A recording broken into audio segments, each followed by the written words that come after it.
Hey everyone, welcome to Gaming Explained. In today's video, I'm going to show you how to lock your lineup on NBA Live game. So let's get started.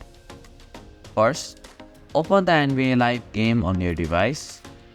Tap on the My Team option from the bottom right corner of your screen. Next, tap on the settings icon. This is usually represented by a gear or cogwheel icon.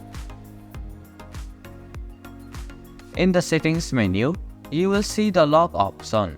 Simply tap on the toggle switch next to the lock option to turn it on. Finally, tap on the save button to confirm your changes.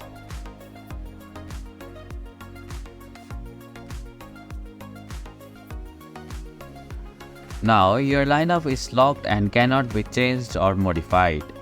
And this is how you can lock your lineup on NBA Live game. Thank you for watching Gaming Explained. Hope this video was helpful. If it was, then hit the like button and comment down if you have any questions or feedback.